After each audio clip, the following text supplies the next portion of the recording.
തെരഞ്ഞെടുപ്പ് വോട്ടർ ലിസ്റ്റിൽ നിന്ന് പേര് ചേർക്കുന്നത് എങ്ങനെയാ? ആ പേര് ചേർക്കുന്നത് തെരഞ്ഞെടുപ്പ് കമ്മീഷന്റെ പോർട്ടലിൽ കയറി ഓൺലൈനായി ആപ്ലിക്കേഷൻ കൊടുത്താൽ ആ ആപ്ലിക്കേഷൻ അതായത് BLOമാരുടെ അടുത്ത് അന്വേഷണത്തിന് വരികയാണ്, ഹിയറിങ്ങിന് പോവുകയല്ല. BLOമാര് ആ അഡ്രസ്സിൽ പോയി അവരുടെ ഒറിജിനൽ രേഖകൾ പരിശോധിച്ച് അവർ യഥാർത്ഥ വോട്ടറാണ്, അവിടുത്തെ സ്ഥിരതാമസക്കാരാണെന്ന് കൺഫേം ചെയ്തതിന് ശേഷം മാത്രമേ വോട്ടർ ലിസ്റ്റിൽ പേര് കയറ്റാൻ പറ്റുള്ളൂ. ഞാൻ ചോദിക്കട്ടെ, അച്ഛൻ്റെ പേര് DFHYGK എന്ന് പറഞ്ഞുകൊണ്ട് ഈ പേരുകൾ ചേർക്കാൻ BLOമാർ കൂട്ടുനിന്നല്ലേ അതിൻ്റെ അർത്ഥം? BLOമാർ കൂട്ടു നിന്നിട്ടില്ലെങ്കിൽ അത് തെരഞ്ഞെടുപ്പ് കമ്മീഷൻ ഈ നടപടി പ്രക്രിയയെ ബൈപ്പാസ് ചെയ്തുകൊണ്ട് ചേർത്തു എന്നുള്ളതാണ്. അവസാന ഘട്ടത്തിൽ വരുന്ന തെരഞ്ഞെടുപ്പ് കമ്മീഷനും അറ്റൻഡന്റ് വോട്ടേഴ്സ് ലിസ്റ്റും പിന്നെ തിരുത്താൻ കഴിയില്ല. അപ്പോൾ അങ്ങനെ അഡീഷണൽ വോട്ടേഴ്സ് ലിസ്റ്റിൽ എത്രമാത്രം ക്രമക്കേട് നടന്നിട്ടുണ്ട് എന്ന് നോക്കണം.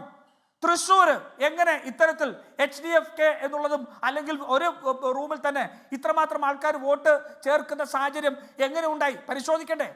അപ്പോൾ വളരെ കൃത്യമായിട്ട് ഇതിനകത്ത് ക്രമക്കേടുകൾ നടത്തിയിട്ടുണ്ട്. ആ ക്രമക്കേടുകൾ നടത്തിയിട്ടുള്ളത് ഏറ്റവും കൂടുതൽ അറിയാവുന്ന തെരഞ്ഞെടുപ്പ് കമ്മീഷനാണ്. അതുകൊണ്ടാണല്ലോ രാഹുൽ ഗാന്ധിയുടെ വാർത്താ സമ്മേളനം പൂർത്തീകരിക്കാൻ പോലും നിൽക്കാതെ, അല്ലേ? എന്താണ് ഇന്ത്യയുടെ പ്രതിപക്ഷ നേതാവ് ഞങ്ങളെ കുറിച്ച് ഉന്നയിക്കുന്ന ആരോപണം?